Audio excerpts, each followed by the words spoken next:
Malcontent News is a team of journalists, activists, and researchers with three key missions. A commitment to show an unfiltered view of the before, during, and after of key events, live, as it happens. To defend the First Amendment using our rights of a free press. And to amplify the voices of underrepresented individuals including Black, Indigenous, persons of color, and the LGBTQIA+ community.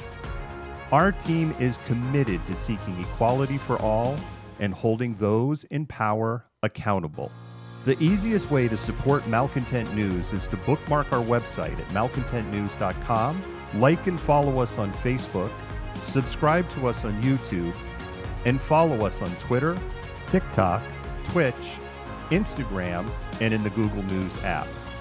To provide financial support, you can become a patron, make a one-time donation through Venmo, or link your Twitch account to your Amazon Prime account and use your free subscription to subscribe to Malcontent News. Thank you for supporting independent journalism and for being a malcontent.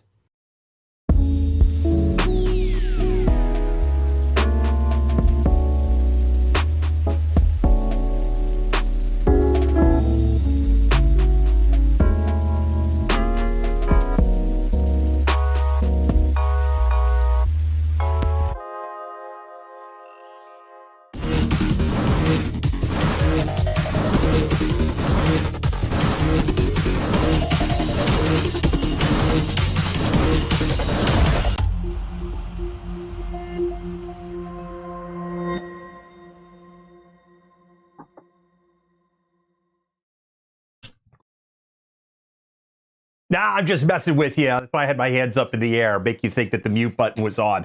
Good evening, Malcontents. My name is David. I am the Malcontent, and today is Thursday, June 3rd, 2021. Joke's on you. Let me pull in my co-host, Jennifer. How are you doing this slightly cooler evening? I'm a bit more comfortable tonight. I'm a little tired, though. Do you have your show notes in the right hand so you're not covering the mute button? You know what? It is in my left hand. Thank you very much. Yeah. It was in my left hand. I think I need like to staple the other corner or something. I'm left-handed, so this is. Oh, okay. This is why it goes right straight to the left hand. So, but yeah, like if people could see, if I hold it left-handed, the control panel. By the way, picture of the control panel's up on Twitter tonight. Almost fell off my stool. That would have made for great television. I know some people watch us on television, which still blows my mind, Jennifer. Yeah. Yeah. I was outside today, which I've been so busy editing video is becoming an unusual occurrence for me, which isn't a good thing. This was about the hottest 75-degree day I've ever experienced in my life. Yeah, I worked out at about, 5 o'clock. And I do probably about 45 minutes of like what do they call it? HIIT, high intensity interval training. But it's like MMA stuff. I was so exhausted by the time I was done, and I'm normally not, but it was like sticky and hot. It was just like kind of gross today, actually. It was definitely bizarro warm today. Yeah. Today was the hearing for Officer Jeff Nelson, Yes. just as Derek Chauvin's history should have not been ever referred to as the George Floyd trial. I refuse to attach this to Jesse Saray. This is Jeff Nelson's trial. That hearing, the hearing happened today. We were over there. Christina D in the courtroom and streamed live out of the courtroom. Did an amazing job over there. King County prosecutors, Jennifer, have presented 35,000 pages of evidence in their filing and over 1,000 audio and video files in their case against Jeff Nelson. Yeah, that's a lot of evidence. Like when you get to that level of evidence, how do you not come out of that? I mean, I know how you do, but like, how could you not come out of that with a conviction? It seems to me that King County prosecutors, Prosecutor Satterberg is not taking the easy road or doing punt formation on this. Yeah, no, absolutely not with that much evidence. So it's a good thing. So the defense was arguing today, which everyone expected, that they need more time. A new hearing date was proposed for January 10, was offered up, and they barfed on it. Nelson's attorney was pushing for February 28, 2022. That was confirmed in a conversation with the team from KOUW. They do tremendous investigative work. They had two people actually in the courtroom today reporting from inside the courtroom. We had a conversation with them as they came out. The next hearing, Jennifer, is going to be on July 15, and we plan to be there. There will be a story up on our website tomorrow. Frankly, Jen, I don't have it in the tank. I'm wiped today. I will say one thing that I observed. The Saray family appears to be gathering strength because more people in the community are coming out. And it was wonderful to see more people in their family being vocal and thanking. And it's not that I'm expecting the thanks, but, thanking the community for coming out, but really expressing that the support from the community is wind in their sails and they will continue to need this, especially if they're looking to drag this out almost another year before we actually get to a hearing. Yeah, no, absolutely. That's a great thing. And I'm glad more people are paying attention to this and coming out and, supporting the family. And to answer Carter's question, yes, Jeff Nelson is being paid through this whole period thanks to police unions. And he is drawing a salary of over $90,000 a year as he awaits trial. Yeah, I asked that same question right before the show, before we went on air. Yes, you did. Yes. Jennifer, you've got a story for us that is near and dear to your heart.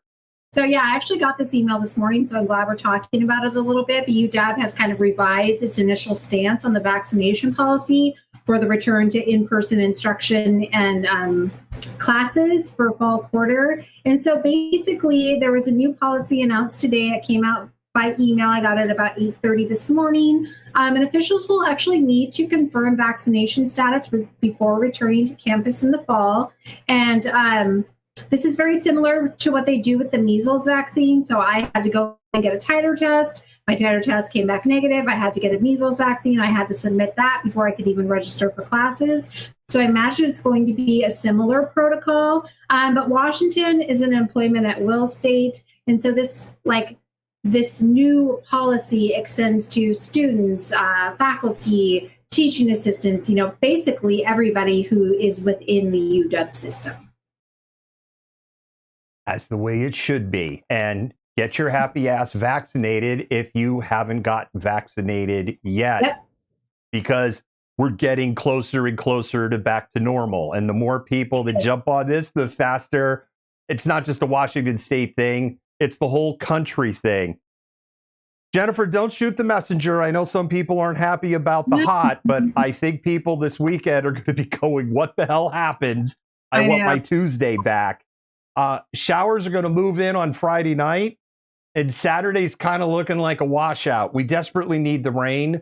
Yes. June is typically like a dry. June is like January or June gloom. It's a gray month because the marine air and the temperature of the Pacific Ocean is fighting it out with the increasing temperature of our soils because we have such a long day going on. Yeah. But it's typically just kind of like drizzle. We don't get rain. We're going to get real rain this weekend. We actually could get up to a half an inch. Wow. Quarter of an inch on Saturday and a quarter inch on Sunday. And it's not going to probably get over 60 degrees either day. Don't hate me. Well, I'll be breaking the hoodies back out then. So, Jennifer, the cruise industry for Washington State and more importantly, Alaska, because Alaska is so dependent upon it, was about ready to get off of its feet. But this butthead's going to be. Hallelujah! Holy shit! Where's the Tylenol? We're going to talk about him a couple of times tonight. Yes, we are. And guess what state we're going to for this? Oh, it couldn't be. It couldn't be the dangling penis of the United States of America. Yeah, so we're going to Florida because Florida could be sticking Washington with $250 million in lost revenue. Cruises haven't run in over a year. The million visitors that generate $1 billion of tourist dollars in a normal season just aren't there. And the Passenger Act of 1882 requires foreign flagged passenger vessels to stop in a foreign port before returning to the United States. This was reversed on Alaska cruises by stopping in Victoria, or resolved on Alaska cruises by stopping, of course, in Victoria or Vancouver, which is in Canada, but typically for only a few hours. Congress waived this outdated requirement. Cruise season in Washington was actually supposed to start again in July.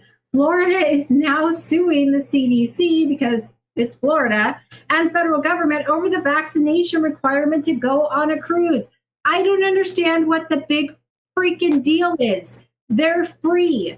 Everybody's scared of the side effects. Yeah, some people get sick after the second one. My 17-year-old daughter was fine. I was fine. I know a lot of people that had very minimal side effects, and the minimal side effects are better than the alternative, and it means you get to do more stuff. I don't understand the issue. At any rate, the lawsuit is jeopardizing the start of the cruise season across the entire United States, not just Florida. But I guess it really isn't about respecting free enterprise and capitalism. It's really not about jobs and getting people back to work. It's about their rights and their freedom, right? And the biggest state impacted of all is Alaska, because Alaska has a lot of cruises. Those cruises tend to be extremely popular. But Florida is single-handedly throwing a wrench into the cruise economy. Yeah, and it's 200 in a normal cruise season. Thank you, DeSantis, you piece of... Yeah. Did IQs just drop sharply while I was away? In a normal year, it's $1 billion of revenue between hotel rooms and tours and restaurants, and it was looking at $250 million. Seattle in the spring had the lowest hotel occupancy in all of the United States, under 20%. Cities could have paid some money to put unhomed people in there. There was more than enough rooms available to accommodate the 5,000 plus people. That's a whole freaking other conversation. Yeah. And this is just a big, from Florida to the rest of the country. What? Because we're going to own the libs. Yeah. Like, I'm sorry, I didn't know that Alaska was full of libs. Really. I don't know. It's Florida. Like, what do you even say in defense of Florida anymore? I can't even come up with stuff. There's people there. South America, take her away. Jennifer, are you ready for the land acknowledgement? Because we'll just on this. Yeah, let's move on.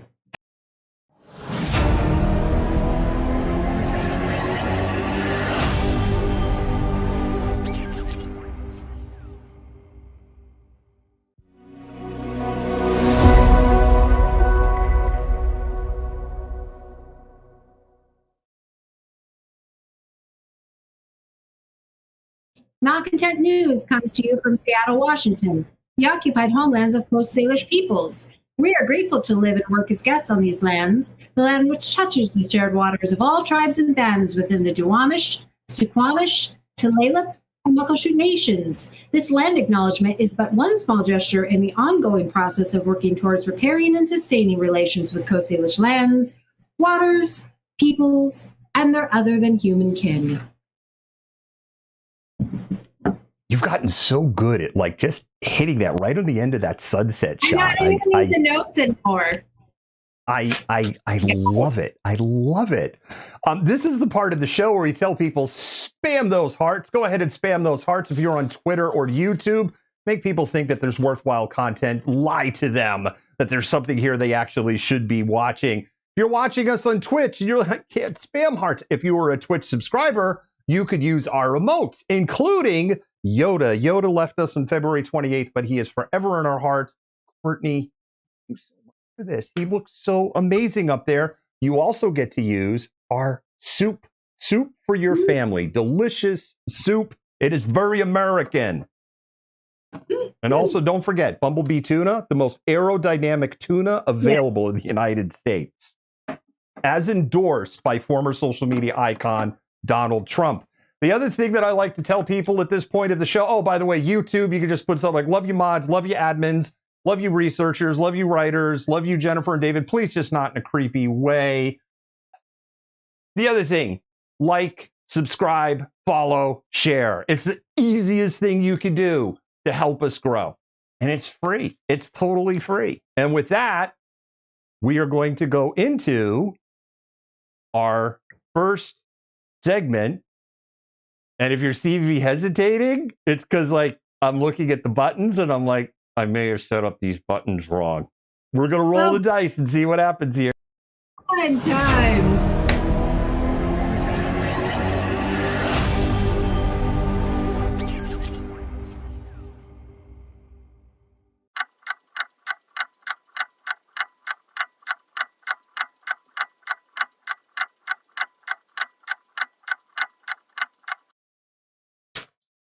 Woohoo! I set up the buttons wrong, but I figured it out before we went on this show. Oh, flip them around in my head. So I'm glad I caught that. I love it. Spam those hearts. It's Malcontented Minutes. David, Jennifer, 10 stories, 20 minutes, 5 themes. This is how it works. Jennifer and I have picked 5 stories each over 5 different themes, 5 different topic groups, if you will. We have 1 minute to tell the story. We get 1 minute to unpack the story. We're not hard and fast on them one, but we've actually gotten pretty good at sticking to the time. You get to choose the news. You do? You do. This is how you get to choose the news. There is a poll. Mods, admins, drop the link to the poll in the comments. This is the time to go ahead and do that. You get to vote on the story that at the end of the show, Jennifer and I will talk more about and unpack. But now is not the time to vote because you haven't heard what the 10 stories are. But we do want to go ahead, drop that link into the comments so you know where to find it on our website. And our website is malcontentnews.com. And the link to it is malcontentnews.poll. It is in the comments right now. Jennifer, are you ready? I am ready. All right. Jennifer, let's go ahead and start the clock because you're leading us off with story number 1. So many of you may have heard that Naomi Osaka actually dropped out of the French Open this weekend after being threatened with a $15,000 fine for failing to do or refusing to do media interviews, basically because it was difficult on her mental health. And I know we have a clip for this, David, so why don't you go ahead and run it? Naomi Osaka, the number 2 ranked player in the world, has just withdrawn from the French Open. Osaka had been fined $15,000 for refusing to do the traditional post-match news conferences, citing her mental health. But Grand Slam tournament directors responded by threatening her with more substantial fines and future Grand Slam suspensions. In her statement, Osaka writes that she has suffered with long bouts of depression since 2018. Osaka says she is going to take some time away from the court, and she wants to talk with tour officials about ways to make things better for players, for press, and for fans as well. So just real quickly, a lot of people that, Nike, who endorses Osaka, as well as a lot of her fellow players have come out in support of her basically refusal to engage with the media. So I think mental health is extremely important. Self-care is extremely important. And I don't think what she's asking is unreasonable. So I've got some opinions on this one, which is, and my opinion is going to be a boatload of negativity to the sporting press on this. Marshawn Lynch, who didn't like doing press events, and he went to one press event, but I'm just here so I don't get fined. That was his answer to every question. That was just Marshawn being Marshawn. When I was living in Boston area, and or actually wasn't living at the time, a huge Red Sox fan, but you had Manny Ramirez on the team of idiots that won the 2004. There was a whole thing because Manny was the same way. That's just Manny being Manny. And Naomi got roasted by some of the exact same sport writers that gave men a free pass over them protecting their anxiety and mental health. I think it's total bullshit on their part. And I always call out my peers in the media when I think that they're getting it wrong. I'm going to stop. We're going to go to story number 2. All right. Story number 2. A Huntsville, Alabama man who has mental illness was stomped by the Huntsville police. This is a tough video to watch. Content warning. We're going to go ahead and roll the clip.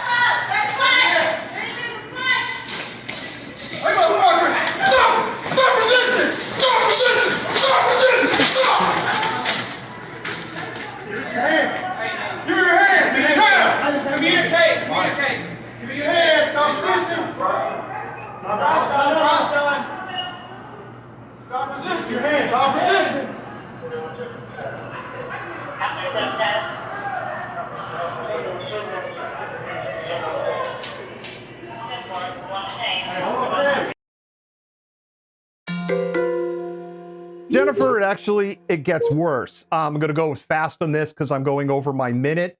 Monte Hobbs is the man getting stomped in that picture, 22. He is well known by the Huntsville, Alabama Police Department. He has schizophrenia, and sometimes he wanders off from where he lives.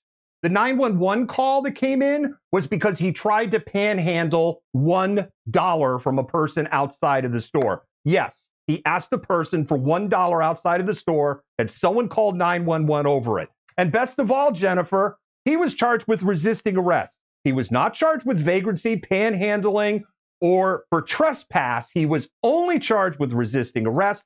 And you know what part wasn't caught on camera? They tasered him. Jennifer, you get about 25 seconds. Can you read this? It might be backwards. Is this enough for you? Like, that was disgusting. They were stomping on this dude who is mentally, ill, was trying to panhandle $1. I know you're not an abolitionist, but I say defund the police. And here, let's zoom in on that in case you can't see it. If we were to unpack one, I don't mean to push the poll, but this would be high on my list of votes because I have a lot of people know both you and I both have a lot of opinions on this. But we need to keep moving. Jennifer, lighten the mood. Bring us to story number 3.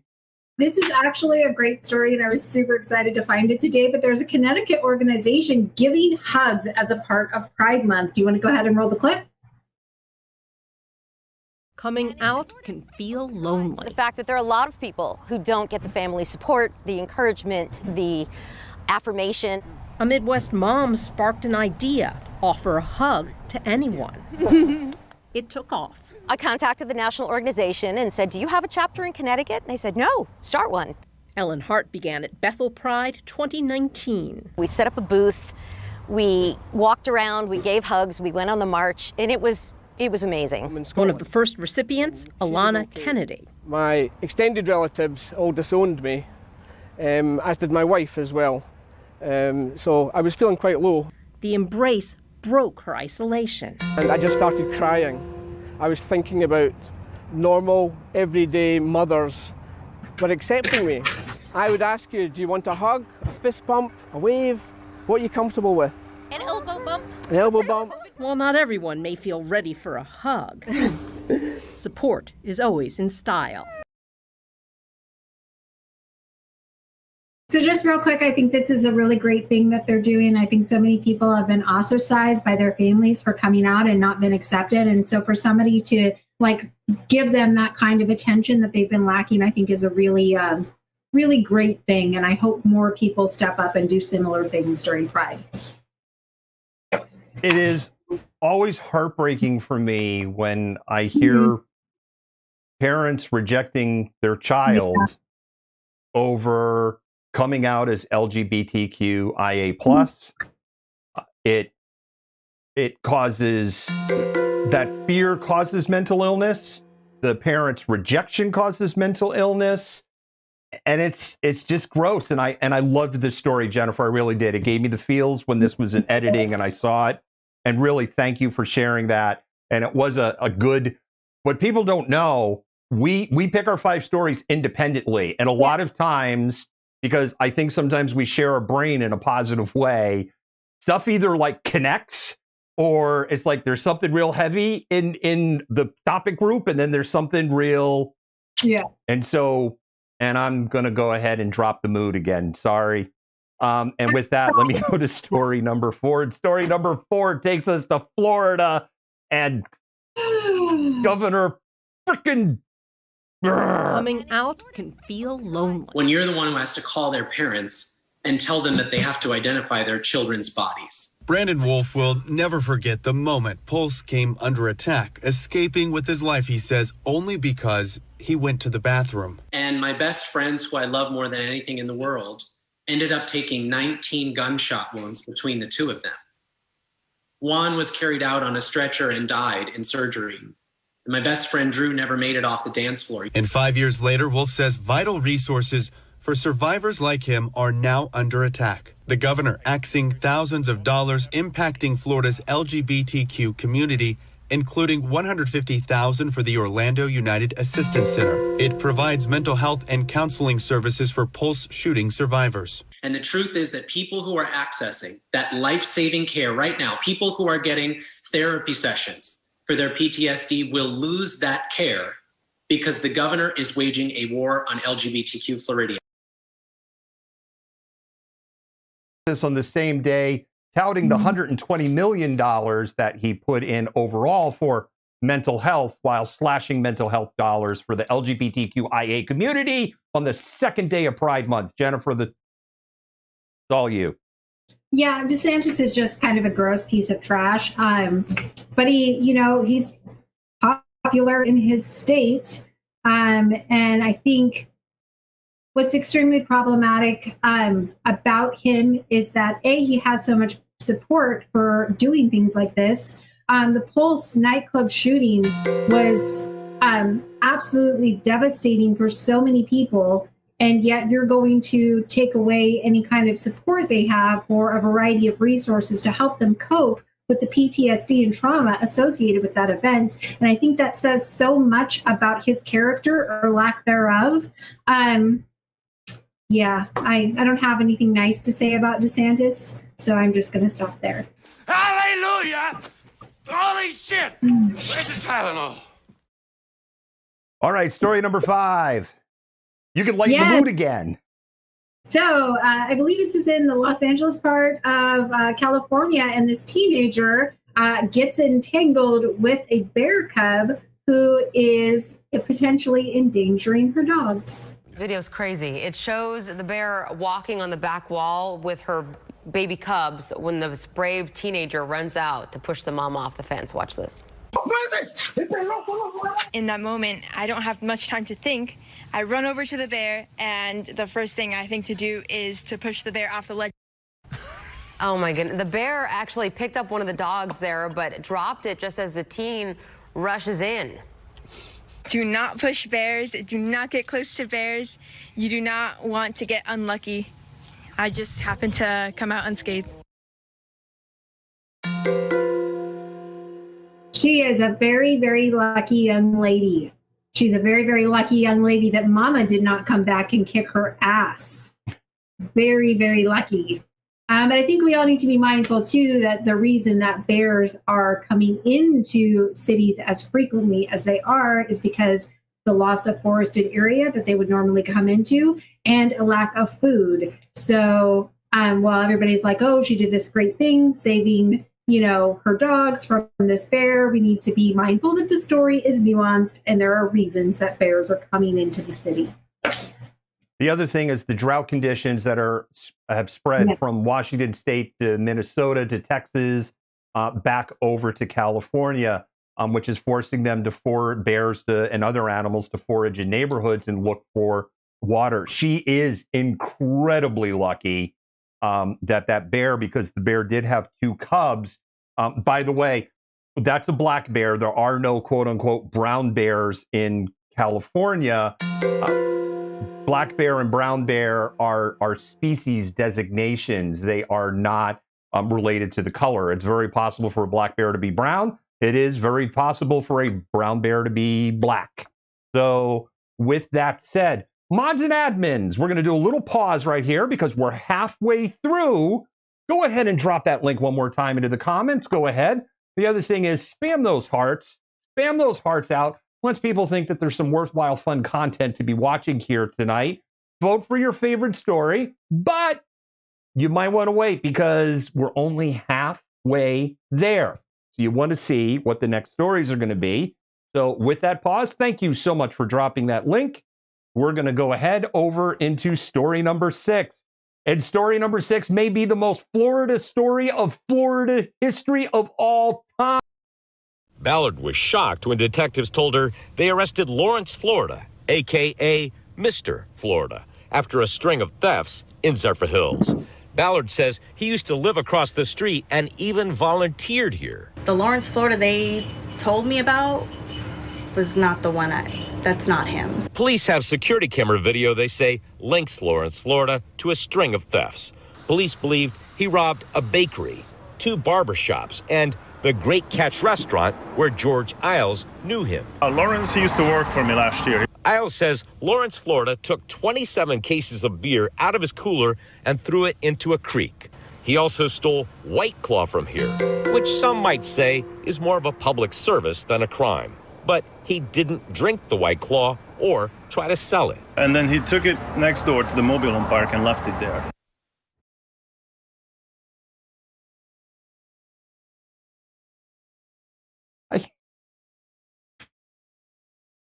All those robberies, Jennifer, were on the same day. All those places he broke in were on the same day.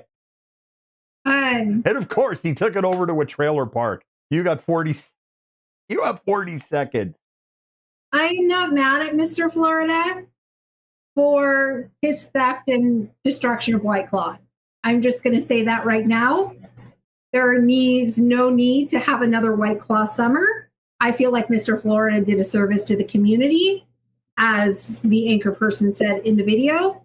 And so while this is a crazy Florida story, I am not mad at his aversion to White Claw. White Claw is just Zima put in cans. Fight me over that. All right, Jennifer, story number 7. Story number 7. You're gonna make it heavy again. There's a lot of really pissed off white people about the introduction of critical race theory into the classroom. You know, realistically, the K through 12 classroom, because college instructors, we have a little more leeway with that. And just to give you a little bit of background about what critical race theory is, it's kind of this critique that came out in the 80s that you could improve the lives of people of color by extending them more legal rights and recourse within the legal realm to push back against discrimination. So what critical race theory does then is critiques white supremacy and says, no, this racism is built into the system, inherently so, and has been since the creation of the nation. Well, a lot of people are really protesting this because white people like their whitewashed version of history that talks about how great the founding fathers were and how we abolished slavery and everybody was happy and civil rights. And so there's been a lot of pushback against this, including recently Chip and Joanna Gaines from the show. I can't remember the name of the show they had, Fixer Upper or something on HGTV. Actually, his sister was one of the people at Baylor who was pushing back against the introduction of critical race theory into the classroom. And it was found out that they actually donated money to her to support that cause.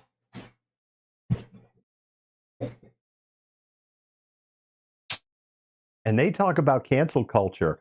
You know, Jennifer, something that jumps out at me that attaches his critical race theory. We've learned in Ohio that a retired lieutenant army colonel was asked to come to a Memorial Day event and to talk about the history of Memorial Day. And in his planned speech, he had in there that Memorial Day was founded by Black people out of Charleston, South Carolina, who wanted to honor Black soldiers who had died during the Civil War. And the organizers like, don't do that part. And the lieutenant colonel, because he was asked to explain the history of Memorial Day, that was the whole thing, was like, he started doing that part. And so the organizers told the sound guy, which could in theory been someone like me, turn off his mic. And the sound guy was like, no. So they turned off his mic. The organizers, as like, you don't touch my gear. Wow. You don't touch my friggin' gear. I could go on, and we'll respect the clock because I've gone way over my minute. Get over yourself, white America. Like, seriously, friggin' get over yourself. All right. We're moving on. Story number 8. Oh, this story's delicious. I'm just going to roll the clip. Shaq is everywhere, including at a Former U.S. President Donald Trump appears to have pulled the plug on his own blog a month after he launched it. The page, dubbed From the Desk of Donald J. Trump, as of Wednesday, no longer appears on his website. Billed as a place to, quote, speak freely and safely, the blog was a pathway for the ex-president to circumvent a social media muzzle. Twitter, Facebook, and YouTube shut down Trump's accounts after a violent mob of his supporters attacked the U.S. Capitol on January 6th in an effort to disrupt Congress from certifying Joe Biden's election victory. Trump's blog, launched in May, featured messages that could be liked and shared to Twitter and Facebook. Trump aide Jason Miller on Wednesday said From the Desk would not be returning. So it lasted 29 days, and the word is, based on the viewer data, he had about as many eyeballs, Jennifer, as we've had on our best month on our website. Oh, poor. I mean, how, like, his little fragile ego is just crushed about this too. Like, he can't handle the fact that he is not popular anymore. He's like the bully in high school who was like super, super popular when he was the football star, and then he got injured and nobody liked him anymore. That's what Donald Trump is. He like peaked in high school, got injured, and now he's like, I don't know, sitting in his mom's basement on his computer, and nobody will play with him. And he's really, really upset about it.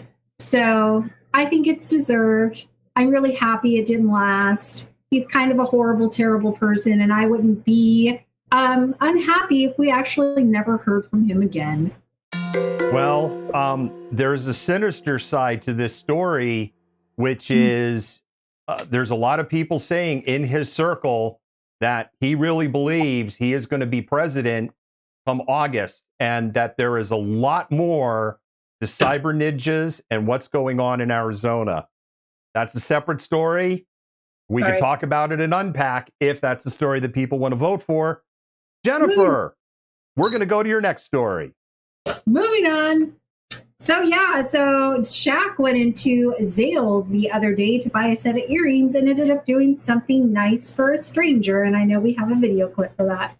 Shaq is everywhere, including at a Metro Atlanta Zales jewelry store. And caught on camera here, he noticed a man asking how much he owed on his engagement ring he was buying. Shaq decided to step in by whipping out his credit card. Shaq says he likes to do at least one good deed every time he leaves the house. Wow. So apparently the gentleman did not want to take Shaq's assistance at first. And he's like, don't worry, dude. I do this a lot. He didn't know the video would go viral, though. But this is not the first time Shaq has done something like this. He actually bought furniture for a woman and her daughter and helped out some people who had just recently been in a car wreck. So he is not new to helping out people. But this gentleman got a very nice gift in getting his potentially future wife's ring paid off by Shaq. If you watch late night trash TV because you have terrible sleep issues like I have, you probably have seen TV ads for the General Insurance. Yes. And Shaq has appeared prominently in those ads. And people are like, why is Shaq, with the cartoon General and all? The story is that when Shaq was in college, he got in a car accident. His insurance company dropped him. And as a young male, and it probably didn't help that he was black, he couldn't get insurance from anybody. except for the general. They were the only people who would give him auto insurance. He has never forgotten that they supported him when nobody else would. And that is why he is the spokesperson for the general. He's a very fascinating guy. On the other side of the coin, Jennifer, he did hold up a sign, all cops are bastards. He is an honorary sheriff's deputy. I'm just going to put that out there. Yeah, well, you know. I know. All right. Didn't mean to throw a wet towel on that, but that's my job. All right. Last story of the night. Story number 10. I'm just going to roll the clip because y'all are going to love it. You want animals? Fine. You get animals.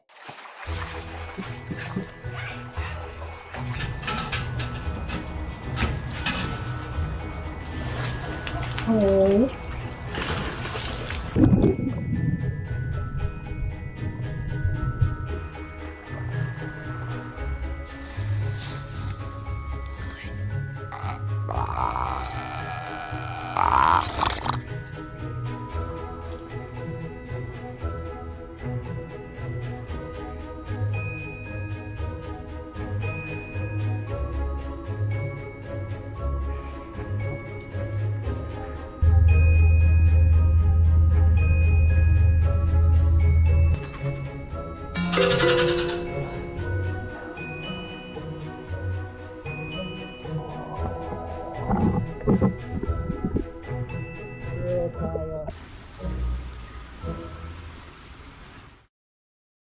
That was Kayla the seal at the Oregon Zoo. Kayla is celebrating 6 years old today.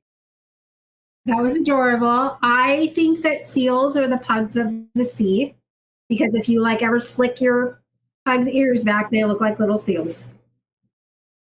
Totally agree. No arguments here. I totally agree with that assessment. I loved the butterfly. Like the butterfly was like, what are you? Yeah.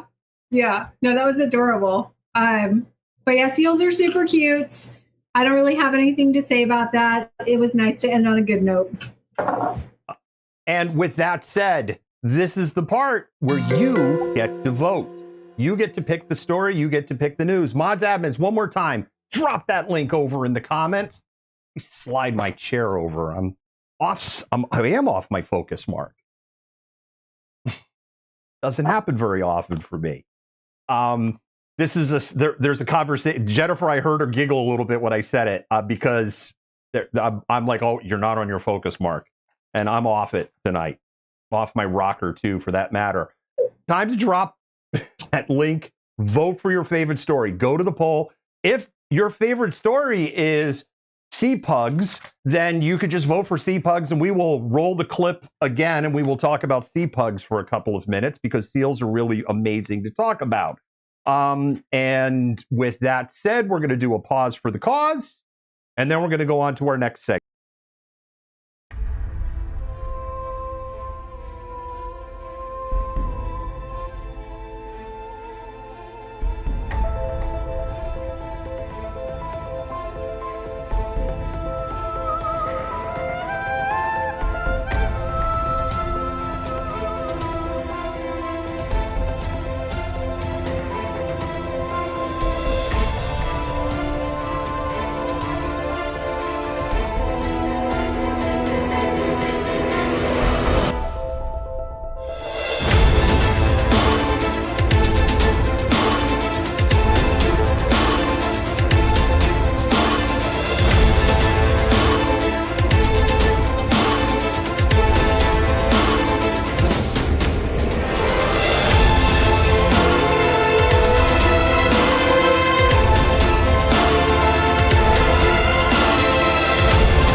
Namibia is our next documentary project.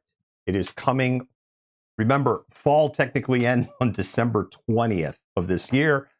So fall is broad. But Namibia was filmed in early 2020.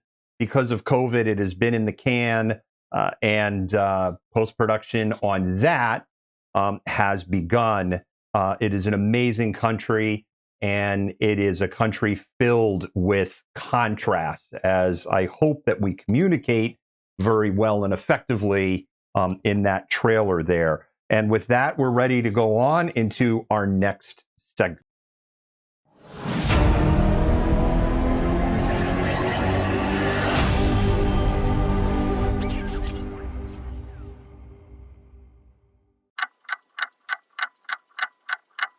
Nope, wrong button.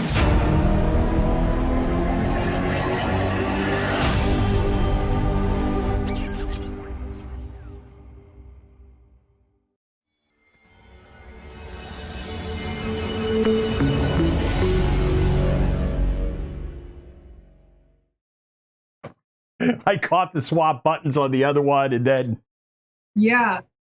yay me. All right. Hallelujah!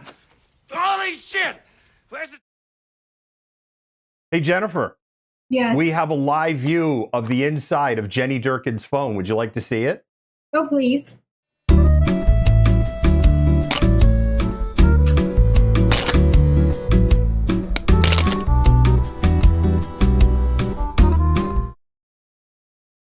We're still waiting to find out where those texts are. With that said, we're going to go ahead and start talking about COVID. Jennifer, I know we didn't get a chance to sync on this. Why don't we, when we get into the prizes, why don't we do a back and forth on this? I think it'll be better than just like one of us just reading it off, and I think it'll make it a little more fun. So Washington Governor Jay Inslee today announced there's going to be prizes for getting a COVID vaccine and joins a host of other states that have done prizes. Now check this out, Malcontents. Anyone vaccinated is already entered. And there are cash prizes. $250,000 drawing, one a week, starting on Tuesday for 4 weeks. Final drawing for $1 million. But wait, there's more. $1 million to public universities to run their own drawings for tuition programs, which is great because tuition is not cheap. And then there's other stuff, Jennifer. Alaska Airlines is offering 2 free tickets to anywhere they fly. What about the 4 free tickets to the Mariners? Wait a second, is that really a prize? Oh, don't let Omari hear you say that. There also is a full suite to a Mariners game at T-Mobile Park. That's kind of cool. Yeah, or the 4 tickets to the Seattle Sounders game plus 2 autographed jerseys. I actually like soccer, so that's a pretty cool prize. 10 tickets to a Seattle Storm game for the rest of the season. I actually am a little confused about that one because what I couldn't glean out is that 10 tickets like for any of the games remaining in the season or 10 tickets all to the same game. I'm not sure. 10 Seattle Storm tickets. 4 club level seats at the Seahawks plus parking. That is an excellent prize. If you've ever been to the Seahawks and I've sat in the club seating, it's amazing. Or you can get Seattle Kraken. Release the Kraken concert tickets. I don't know what Kraken concert tickets are. So for 2021 season tickets for the OL Reign.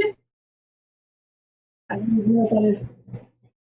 I know there's a couple of them here. I'm like, I don't know what this is, but maybe it's an Eastern Washington thing or something. I don't know. There are 80 gift cards from Washington State Parks, good for 1 week of free camping. Average value for that, $250. That I'm like, I'd be all over that. Oh, I'd give it away. I don't camp.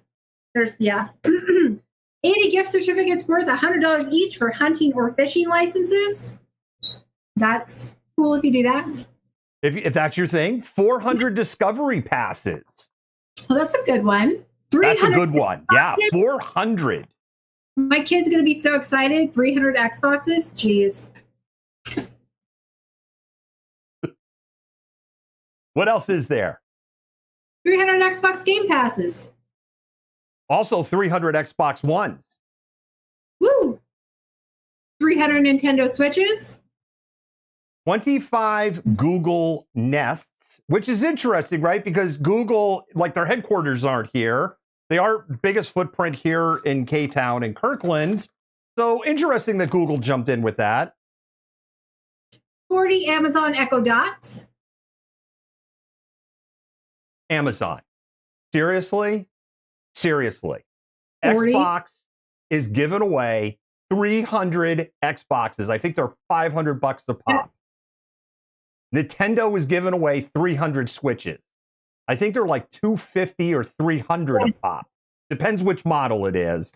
And the best you can do is 40 Echo friggin' Dots. At 30 God, bucks. that company is freaking evil. All right. Various gift cards to local businesses of various value to be determined. That's a pretty sweet group of incentives.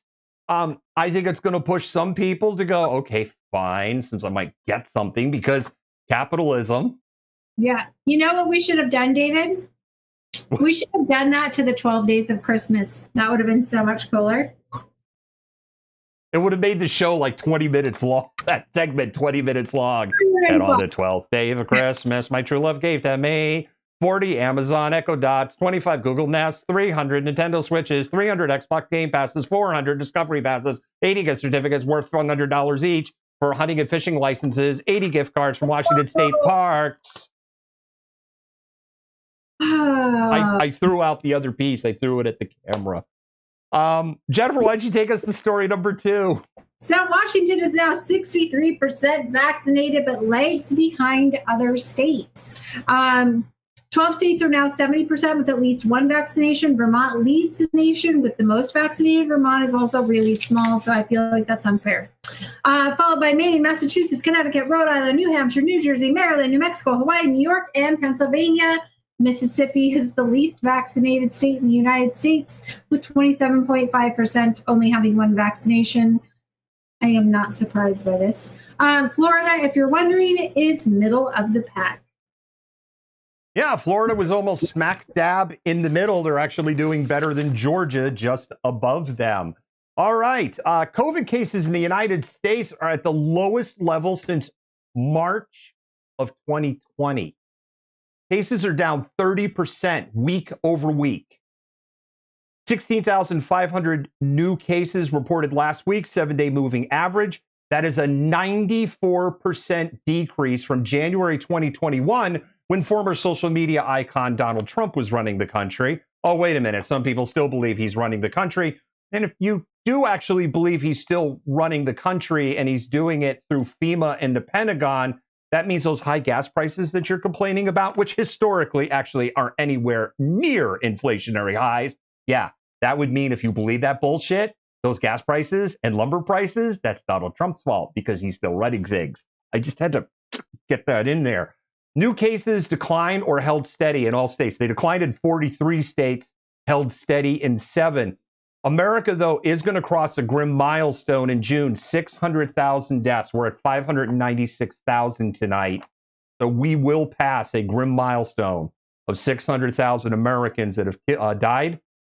About 62% of all adult Americans have received at least one dose of the COVID vaccine.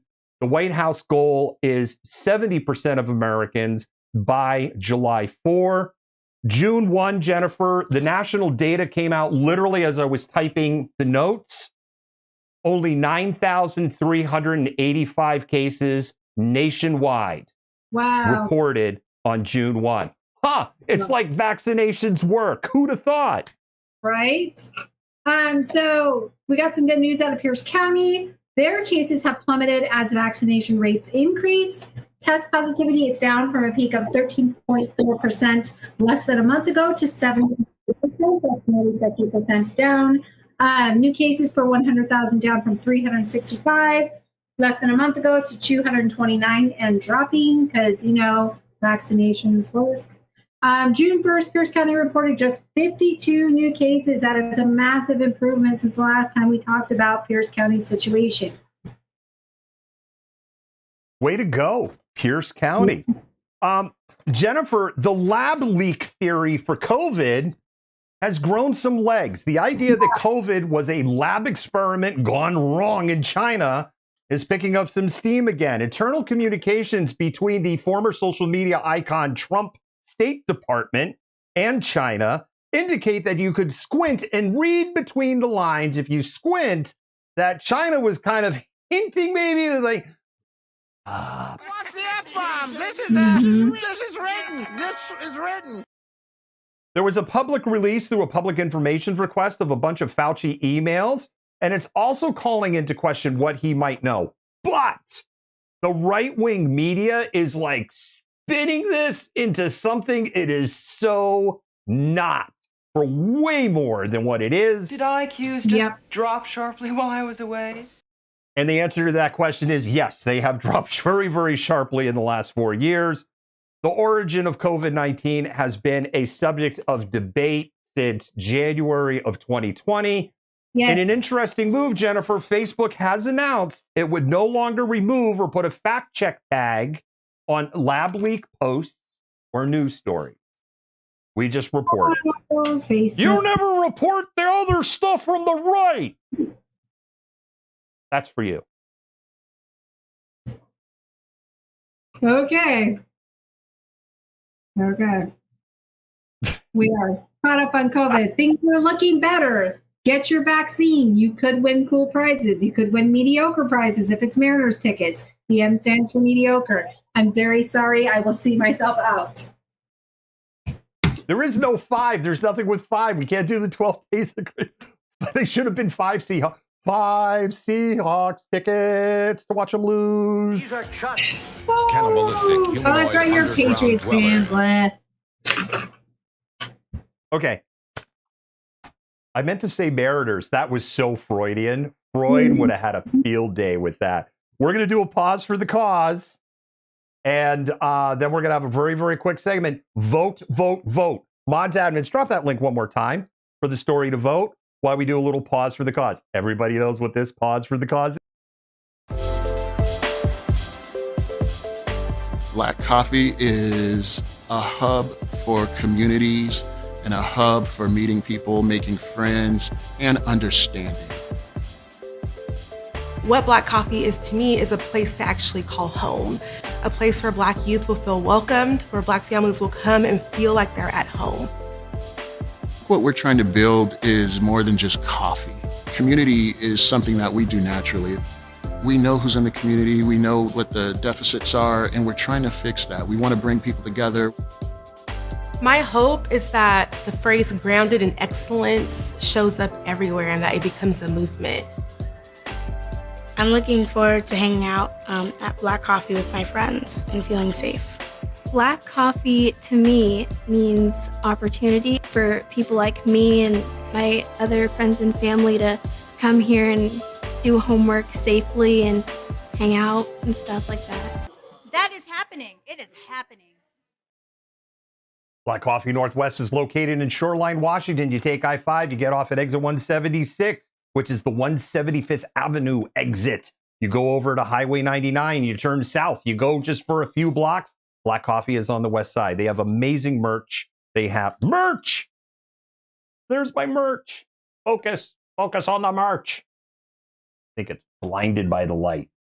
There you go. There, now it's focusing on the merch. It's blinded by the light again. Put it over here. No? All right, there you go. You saw it for a second. It's having a hard time with the lighting.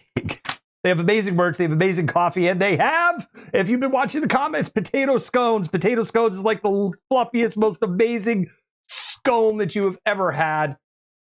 And it like hooked up with a baked potato with cheese and onion, and this is what happened afterwards. Jennifer, we don't have like this is just like a short little piece here. Sorry. We're saying goodbye to Studio 2. We're saying goodbye to the split screen view here. The winds of change are a blowing. This is our last socially distanced show. I know. Sorry, I was like inhaling a banana while you were doing the black coffee spot. So, we will be in the studio together on Monday. Studio 2 is a physicality, does not go away. This weekend, there is Studio 3. This is a room is actually bigger than what it appears. Studio 3 is technically over there. You would just rotate everything 90 degrees and you were in Studio 3. Studio 3 is actually going to get a makeover. Mods, our team has seen the motif. Jennifer has seen what we're going to be doing. I think people are going to like it. We're not going to have this background. The one thing, Jennifer, we need to figure out is we got to figure out a home for Yoda in that new motif. Yes, I agree. By the way, the furniture that I was worried that was not showing up until Sunday, it showed up today. Yay! Yeah, I was a little like, maybe we'll be lying. The other thing I wanted to talk about is we're going to have an editorial shift that's going to start happening in June, and you'll see a lot more of it in July and August. There's something pretty remarkable has happened in the last couple of weeks. We're getting absolutely flooded with people asking us to do hyper-local stories, like real local stories on the East Side. And also supporting stuff down in South Sound because they're not getting enough media love down there in the Tacoma area and a couple others. And over like the next 4 to 6 weeks, you're going to see a pivot of us moving a lot further away from national stories. There may be really big, important stories that we're going to call out. We'll still do Malcontented Minutes. We're still going to poke fun at Florida because we love poking fun at Florida. But you're going to see a lot more hyper-local coverage. Another change that's going to happen, and this was a discussion that I was having with other people in the streamer community today, we are probably going to move on from most protest coverage at this point. The issue isn't that the whole people in our face and stuff, because I know some people are going to latch on to that and go, that's what the reason is. Most of the protests have gotten very, very small. Candidly, it doesn't align to Black Lives Matter. There are a vast number of people that are saying this. I saw TK was a morning update. TK was talking about this, that there's these, same group of people that really are working on making things better for Black lives versus not really sure what's going on. And I know that there's probably some people go, unfollow as I say this. It's not an issue of a lack of respect for diversity of tactics. I've said many times, I support diversity of tactics. There have been times I say, just because we're showing it doesn't mean we agree with it. It really has nothing to do with that. I have said publicly, Jennifer, when we were talking before you came on the show, I brought this up to you, that protests as we know it are going to wind down and protest coverage isn't going to be the thing. Now, it's not an absolute statement. So if something were to happen and there's a protest of thousands of people, of course, we're going to cover that. But if it's these, and like, for instance, the API, the Asian Stop Asian Hate event that happened, that stuff we're going to continue to cover. But if it's 50 people marching in the street over, we're just not going to, we're not going to cover that stuff. So, and that's it. And if other people want to cover it, that's fine. Because it certainly isn't about the cameras issue, because as I brought up yesterday, Jennifer, plenty of people in Block who are... These are shut. Cannibalistic humanoid underground dwellers are filming everybody in Block and filming their freaking faces and live streaming it and putting it out there for the whole world to see, and they're not doing anything about it. So, over it. And so, Monday, Studio 3, I'm excited. Jennifer, I'm excited to have you here. I know. The last thing that this is going to open up is that we're going to be able to bring in people and remote interviews, and we are going to change some software up to make that more possible, because we don't have to connect to Jennifer. We're going to be here. So now we can connect to other people and we can start doing live interviews on the show, which Jennifer actually is helpful for the whole production team because it means less work in getting things prepared. I don't think people realize how much work goes into setting up a recorded interview. Yes, probably not. Probably So not. with that said, we've talked about the programming changes. We're going to go ahead and roll the movie trailer. Okay. Or can you hear us? Now, normally I would just say we're going to do a pause for the cause, but there's a reason why I'm tipping my hand for that. Mods and admins, when can you hear us stops? Polls are closed. So at that point, you need to start blowing up the comments for Jennifer and I on what the winning story is. And as we always say, Jennifer, if they pick a miserable story, we're still going to play those flippin' sea pugs. Yes.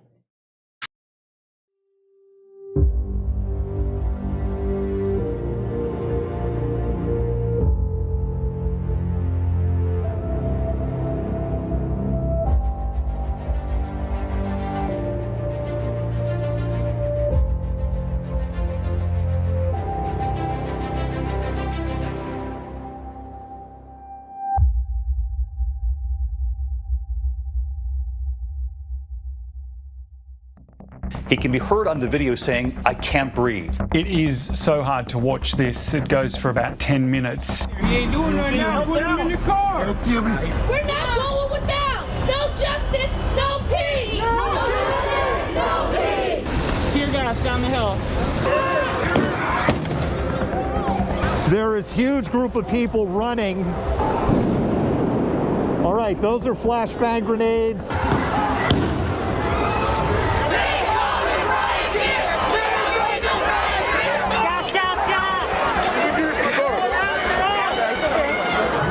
SPD is actively pushing the people into the line of fire. The response seemed too quick to escalate, and too quick to deploy flashbangs, pepper spray. We're not going to evacuate or abandon the East Precinct. They put in some water-filled barriers that have basically all already been moved. Seattle police abandoned the East Precinct, and for about an hour, no one knew what to expect. That's the reason you will not catch me saying abolish police or defunding 100%. Not because I don't believe in it, but because I know what it will take to win it. Winning 50% defund is going to be goddamn hard. And SPD is gone. And I stood here on Monday contemplating what did this strip of road up here symbolize. I'm not a leader. I'm just a black person that's tired of going through shit. I don't want to be the leader. I don't want to be none of that. George Floyd, say his name. George Floyd, say his name. George Floyd. I know you're tired, but the time is today. The time is right now. It's up to the citizens of the city of Seattle to hold the politicians accountable. So if there's no accountability, I don't think there'll be change.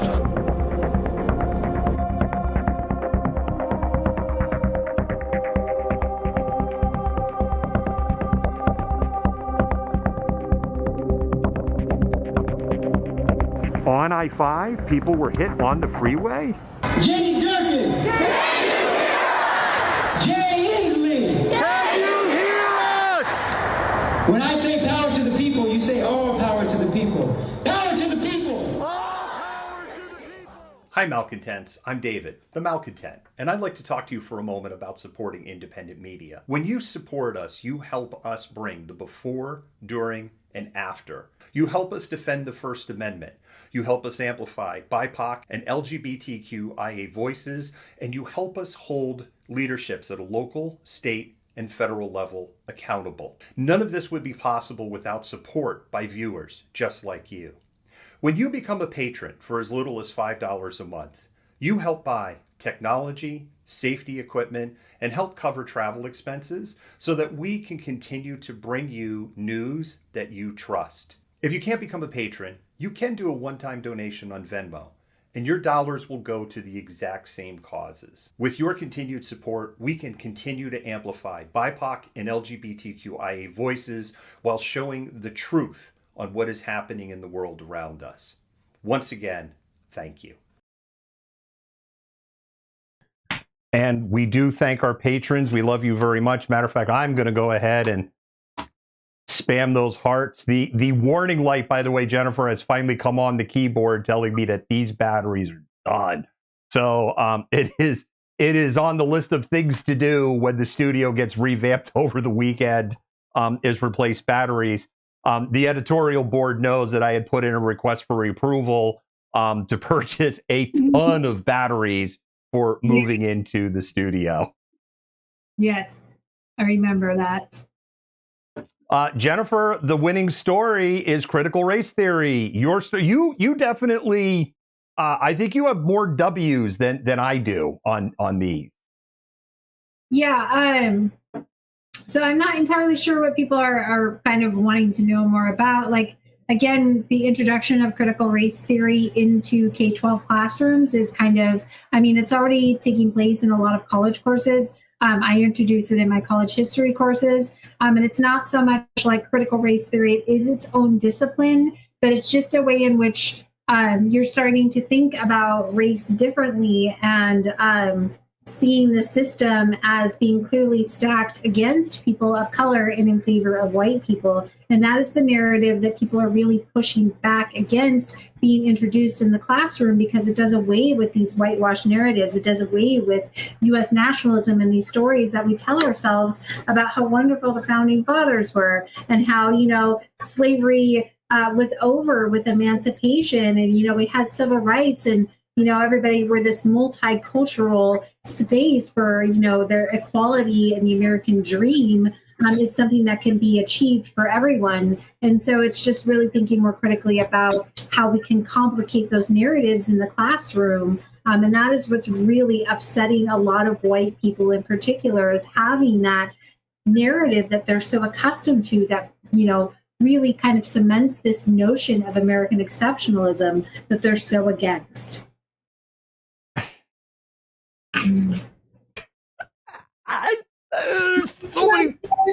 There's so many directions I can go with this. Yeah.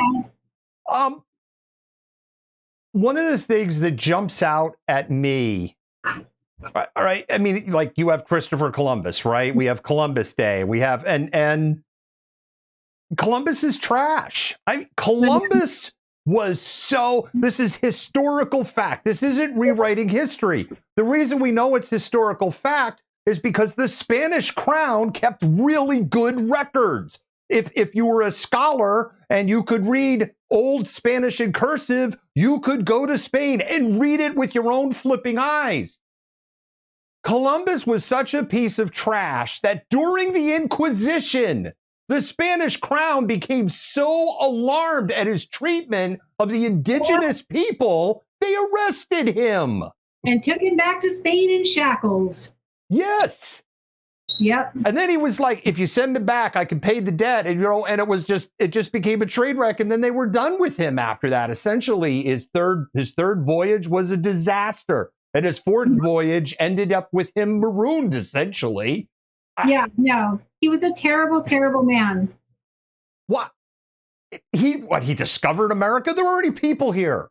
Yeah, he didn't discover stuff, and he got lost. He thought he was somewhere else. He got lost. The name Indians was because he thought he landed in India. If North America was like 1,000 miles more to the west, Columbus wouldn't even be a footnote in history. He'd have been this idiot that sailed west when everybody told him that is too far of a way to get to India, and he would have run out of food and water, and his crew would have died of thirst and starved. And it's just a fact. Yeah. The only time I ever want to hear the Nina, the Pinta, and the Santa Maria is during the song Boats and Hoes and Step Brothers. Other than that, I don't want to hear about it anywhere. Another one, Jennifer, that jumps out at me is I was incredibly privileged to visit Little Bighorn. Mm-hmm. There was a college professor there who was a seasonal ranger who gave this amazing oration on the history of Little Bighorn and the battle, and walked you through and explained everything that happened. And he actually has been on the History Channel or the Discovery Channel when that actually meant something good, before both of them became trash television. And, you know, he explained, like the whole illusion of that battle was shattered, right? People think, what's the Battle of Little Bighorn? The brave 7th Cavalry comes up onto this hill. They get surrounded by thousands of Native American warriors who ride around in a circle, hooping and hollering, shooting bullets and arrows into them till they're all dead. It's complete bullshit. Yeah, Custer was an idiot. Custer was a strategic and tactical idiot. The guides that were with him that day, they took off their uniform. The indigenous guides took off their uniforms, put on their indigenous clothing, and Custer's like, what are you doing? Like, you're supposed to be in your uniform. We're like, you're sending us to die today, dude. So, like, I'm not showing up in my heaven with your friggin' clothes on because it's not going to go well for me. And Custard was like, yeah, cowards, take a walk. Custard was fragged. If you don't know what the term fragged means, it's a term for modern warfare when you kill your own, like, captain or lieutenant or sergeant because you're fed up with him.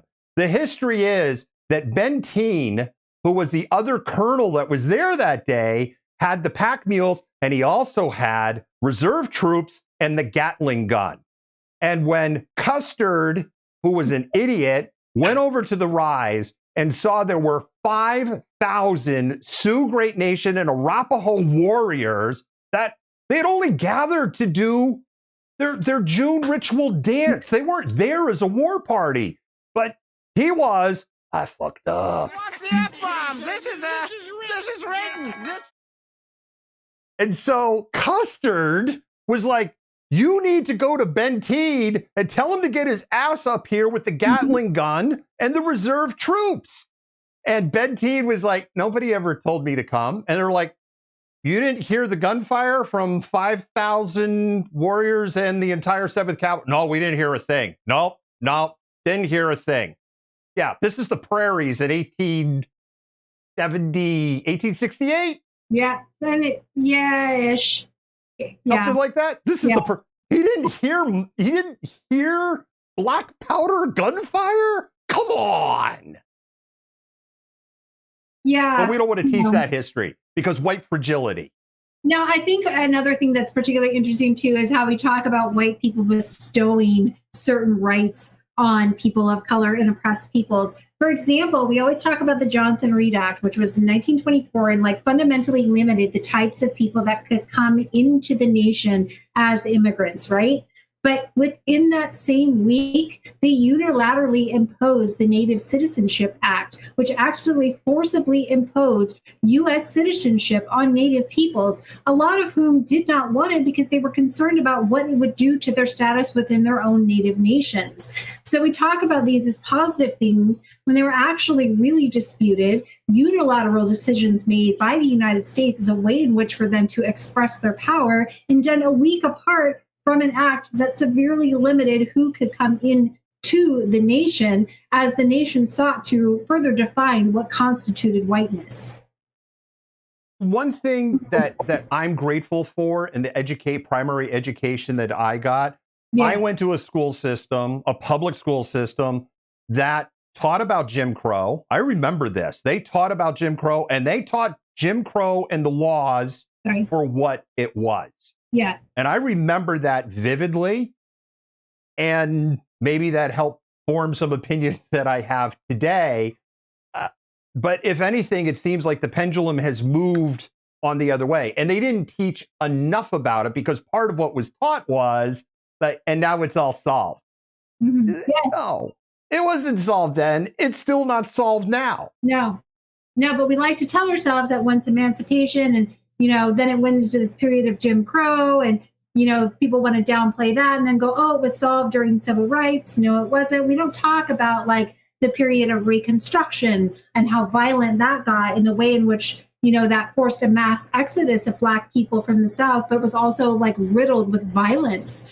We don't talk about the ways in which Black people were continually enslaved after, emancipation. We don't talk about how long it took for people in Texas, 2 years, was it two more years for Black people in Texas? Right. They've been emancipated, Juneteenth coming up. We don't talk about that kind of stuff because it doesn't fit the narrative of America being exceptional and benign and kind. It doesn't fit that narrative, so we don't talk about it. And that's the kind of things that critical race theory introduces. I want to talk to the Cannibalistic humanoid underground dwellers out there. And the reason I want to talk to you is this. I like the Constitution. I like all 27 amendments. I think we could have done without prohibition and then revoking prohibition, but I'll say I like all 27. And I want to talk to y'all about the Second Amendment, because I know that one of the things that you get really upset for is they're coming for our guns, and you don't like gun control laws, and you don't like any of that stuff. Do you know where gun control laws started in this country? Do you know where the root of it began? It began in the 1960s. It began in the 1960s in the Civil Rights Movement, because Black people were like, we are done getting lynched and getting killed and getting beaten and getting treated like second-class citizens. And we're going to start buying guns. And you had groups like the Black Panthers. And white America in Washington, D.C. said, oh, no, no, no, no, no. We can't have Black people owning guns. And that is the root of where gun control laws started. Ironically, the gun control laws that you are fighting against are rooted in racism. So there's actually a great book about this that you just reminded me of, and I'm going to butcher his name, and I'm so sorry because he's fantastic. Akinyele Umoja wrote a book called We Will Shoot Back, Armed Resistance in the Mississippi Freedom Movement. I've read it. I actually taught it when I was tutoring. It is a fantastic book that talks just about that thing, David.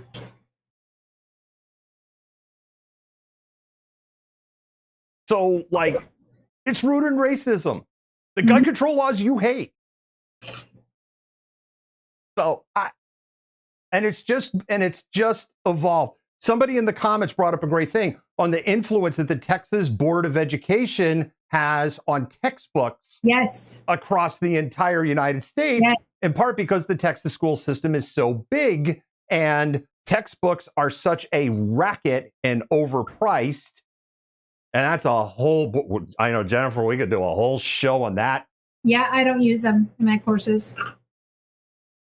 On that issue and how school districts are raked over the coals for no reason on this stuff. Yep. But then stuff is just put in these books that are just like, what? Yeah. Yeah. It's amazing, the public school curriculum. The other day I put in the chat that my son's history teacher, U.S. history teacher this year, has never taught U.S. history. He is actually a European historian who is trying to tell the class, they're talking about the New Deal, they're talking about coming out of the New Deal and going into World War II. And he was telling them, one of the students asked, that fascism and communism are actually the same thing. So I may have yelled in the background with the microphone on, no, they're not. Because you can't give children that kind of information without any additional context, because that feeds into this fear of communism we already have in the country by a bunch of people who don't understand it. Fascism is not authoritarianism. That's number one. And you can have an authoritarian government that is democratic. You can have an authoritarian government that is socialist. You can have an authoritarian government that is almost anything. But fascism is its own little special thing that was created by Mussolini in Italy. It was not created out of communism. As a matter of fact, the fascists rounded up the communists and the socialists and tried to kill them all. Yes. So yeah, some of the stuff that makes me glad I'm there to supplement their education. It is stunning to me, Jennifer. I know we're going up, but I think it's an important topic, and I'm cool with we've run over on this. It's important to just teach accurate history, and if our history is a bag of smack, the sooner that we embrace the fact that U.S. history is a bag of smack, because it kind of is. Yeah.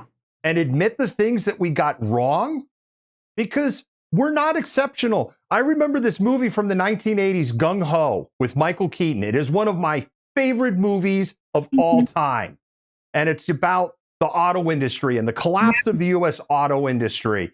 And he plays this union leader, and he's kind of incompetent at his job. And it's a BS story because it's a Hollywood feel-good story at the end with a happy ending.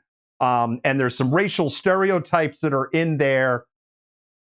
A worthless piece of trivia on this movie: Toyota used Gung Ho for almost 20 years as a management training tool for new executives that were going to the United States, to be like, because they felt that it actually showed the cultural differences in management style, to the point of like, this is not how you treat Americans because it's not going to go well. And with that said, he makes this amazing speech where he talks about, but this is in the 1980s. It's like, you think we're great. We're not great. You know who's great? They're great because they're beating us at everything. And the sooner that we admit that to ourselves, the better off we're going to be. Because if we don't admit it to ourselves, eventually we're just going to get run over. Oh, and Jennifer, China's kind of starting to run us over. And it's just a simple case of numbers and GDP. We can't win this. Yeah, no, I agree. But yeah, back to like critical race theory, what they're really pushing against is, telling a more nuanced version of history that talks about things like, George Washington's compulsive, like almost obsessive hunting of an escaped slave, the fact that he actually exploited his slaves, and his teeth were not made of wood, but actually from slave teeth and other material. The fact that Thomas Jefferson was a paranoid Francophile who had an affair or some kind of relationship, exploitative relationship with one of his domestic servants that produced multiple mixed race children that were basically denounced by Monticello until recently, until they actually permitted DNA testing to be done. The fact that the Lewis and Clark expedition did more damage and good to the native peoples,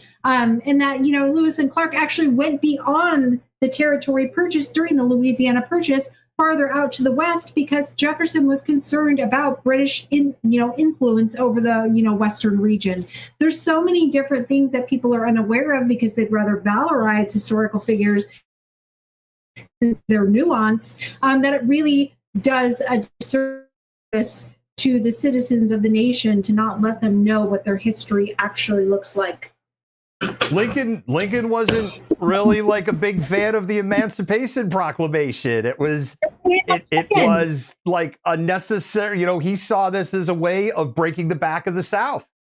Yeah, it was a game of chicken, is what it was. Trying to get the South to come back. He didn't want slavery to expand, but he certainly didn't want to abolish it. Same with Jefferson. Jefferson didn't like slavery, but he went and wrote Notes on the State of Virginia, which was this really gross book where he's like fetishizing Native people and talking about how, Black people have no culture and, are only suited for manual labor. But he actually thought that if you let slavery expand, it would just dissolve itself. The genocide that was committed against the Native people here, biological warfare, putting bounty on the bison to wipe out the bison herds intentionally, to essentially starve out the indigenous people and force them onto reservations. And then when forced on reservations, break all of the promises made for resources, food, education, break all of it. And let's not forget the residential schools, which, by the way, are up in the San Juan Islands and are now a national park to go up there. And there were people in there potentially in the lifetimes of people watching our show right now. Yeah, and that's what got me, last week they came out with the news that there was this mass grave found at a Canadian residential school. And so many Americans, social media, were like, oh, that's terrible. Look what Canada did. We did the exact same shit. Barack Obama had the opportunity to make an apology for the boarding school era, which was basically cultural genocide. He refused to do it. So we need to reckon with our own goddamn history before we start casting stones at everybody else, because ours isn't pretty. It is equally as ugly. We are a southern colonial state, and that is predicated on the erasure and removal of Native people in various ways. And I think what gets lost by people who are against these concepts is it doesn't mean we're not going to teach about George Washington. It doesn't mean we're not going to teach about Thomas Jefferson. Doesn't mean we're not going to teach about the Constitution and the Declaration of Independence. These are important points in our history, but it is important to look at them through an accurate lens of what was going on at that time and who these people were. Yeah, absolutely. Let's talk about the Missouri Compromise. Let's talk about, like, you know, the 3/5 compromise that's in, you know, the Constitution. Let's talk about why we had to get to the Constitution. Let's talk about all of the discord and drama that went into writing the Declaration of Independence and Constitution. Like, let's talk about all that stuff. This was an experiment. These people had no idea what they were doing. So to think that they were, like, you know, these great geniuses, they didn't know. There was a lot of conflict. There was turmoil. There was disagreement. And all of that stuff is left out in favor of telling this narrative of these people, how they came together to fight for freedom from tyranny and then wrote these amazing documents like it just happened like that. It did not. Washington gave basically 2 middle fingers to the Constitution when the Whiskey Rebellion happened. Yeah, I mean, there's so much stuff. And had it not been for Shays' Rebellion, we might still be operating through the Articles of Confederation rather than the Constitution. And it should just be taught. I don't see what the issue is. There's other things with race. 1933, Americans didn't want Albert Einstein to come to the United States. People were very, very upset that Einstein immigrated to the United States because he was a Jew. You know, they don't talk about the USS St. Louis. We don't like to talk about that little bit of our history. And the boatload of Jewish people that was almost impossible to get that passport stamp from the Nazi Party because, oh, that's right, you didn't have a passport because you weren't a citizen to begin with to get out of Germany. So these people had already jumped through burning hoops of fire. Now we don't want you because you're Jews. Yeah, yeah. You know, you don't talk about, like, the ongoing segregation within the military, or up until, you know, the Korean War, when it got so bad in the context of blood transfusions that there was allowed to be cross-race blood transfusion.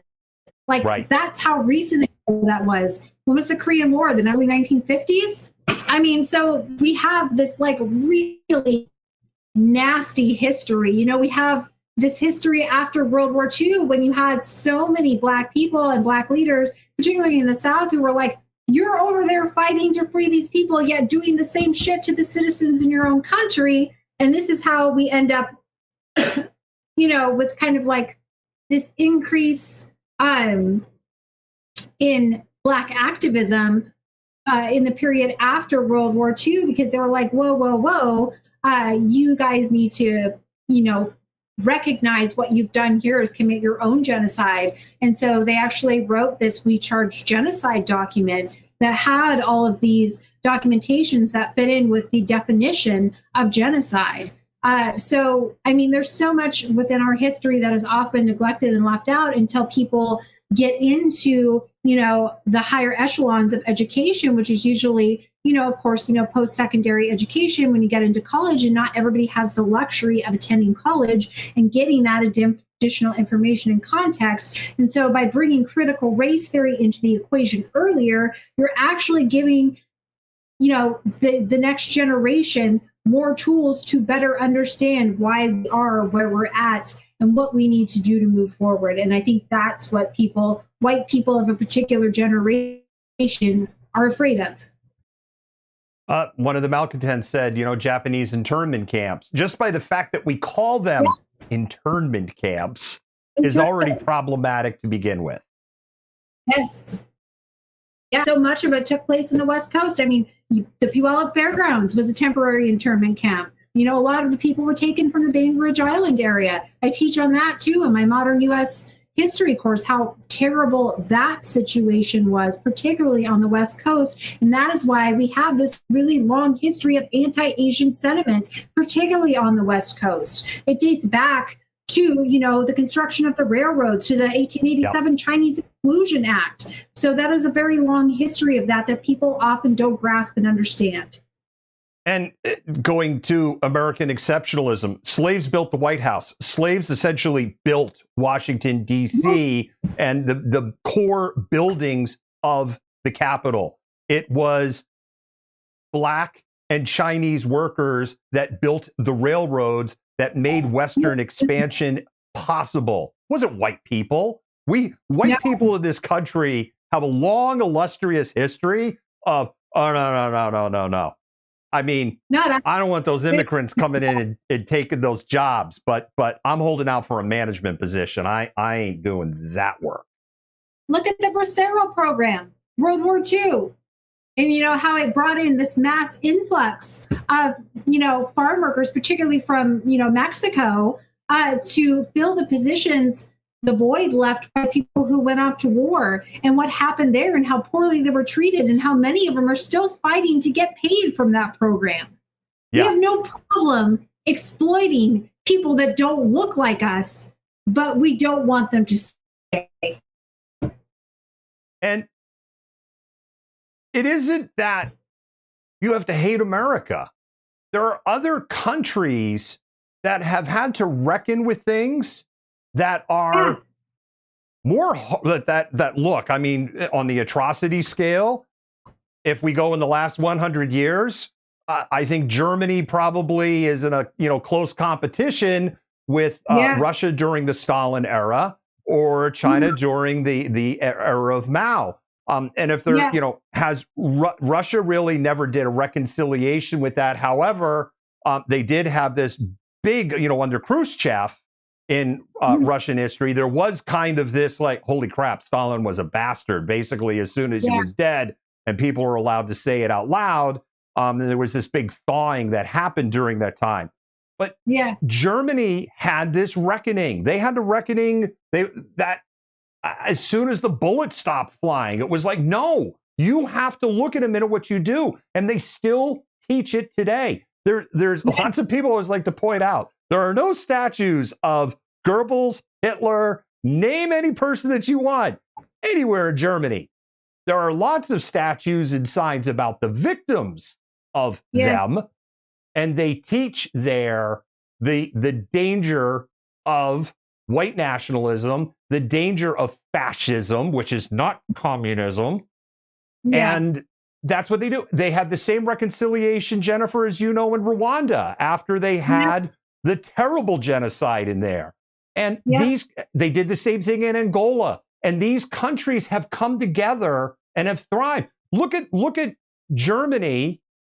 Not only did they have to go through this Reconstruction era and admit what they had become from 1919 to 1945, but then they had to reintegrate Eastern and Western Germany, where a lot of people were like, well, that's going to be a shit show. And it actually wasn't that much of a shit show because they're willing in that country to look at the things that they did and go, this shit was wrong.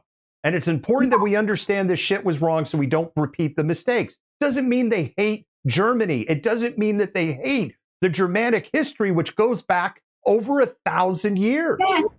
Yes. No, and it's interesting. They're very embarrassed and humiliated about that history. And so they're very, very, very careful to not let people forget what happened there. It is a huge stain on, their identity as German people. And so I think that we don't have that same kind of, we're just like, oh, we did this bad stuff, but it was kind of like economically necessary. And then we did away with it because we grew and we're exceptional. And now everything's fine and we're multicultural and everybody's included.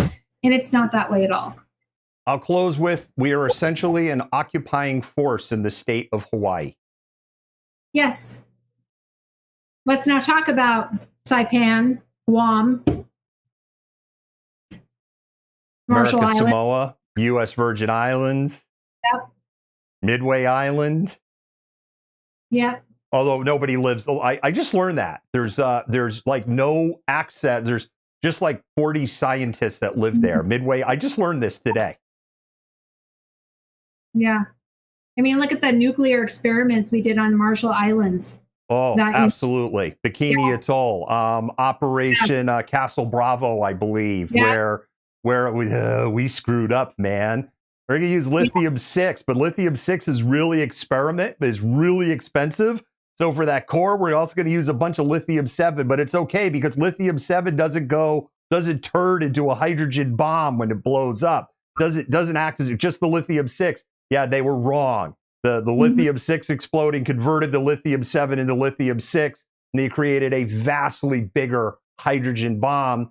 And that area is still irradiated to this day, and we are still dragging our feet as a country to support the Bamenians in this. And now they're getting ready to lose their islands to global warming. Yep. Puerto Rico. Wow. Yes. I'm reading the comments. It's like, we could just keep going here. Yeah. Puerto Rico is another one. For a while, we occupied the Philippines for a while until they got sick of us. Well, they completely threw us out, right? Threw all the military bases out of there. Clark Air Force Base ended up buried in volcanic ash at the end of the day. That's a whole separate story for another time. Jennifer, Monday. I'll see Monday. Like physically. We are a classist country. I think. Oh, absolutely. Totally. Absolutely. Seize the means of production. Don't let the bourgeoisie bring us down.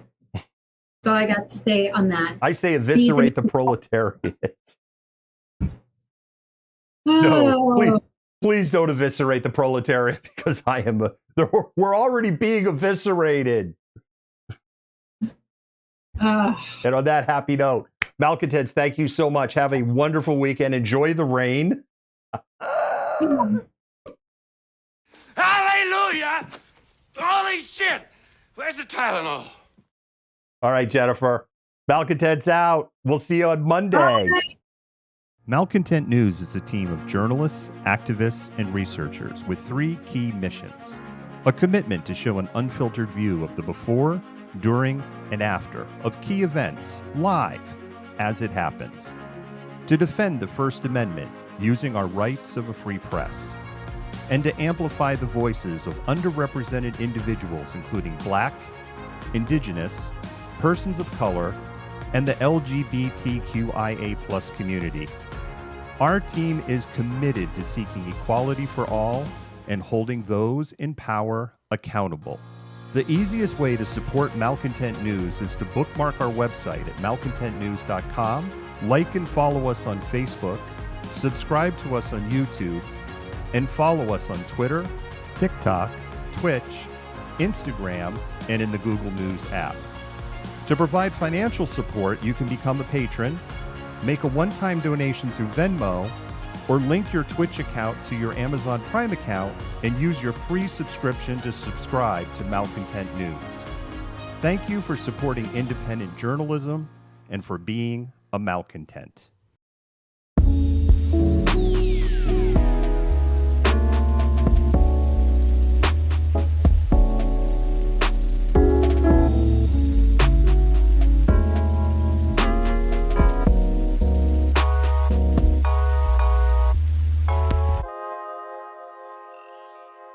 You fit the profile. You're the malcontent. Nobody wants to hear the nonsensical ravings of a loudmouth malcontent. He said malcontents Antifa. Fuck you. You are the biggest hypocrite on the face of the planet. I say that you're a terrible reporter. That's what I say. You're still here? Why? The show's over. We're not even going to be in the studio anymore. Go. Go. Bye. By the way, I didn't screw up the mute button tonight. You fit the profile. You're the malcontent. Nobody wants to hear the nonsensical ravings of a loudmouth malcontent. He said malcontents Antifa. Fuck you. You are the biggest hypocrite on the face of the planet. I say that you're a terrible reporter.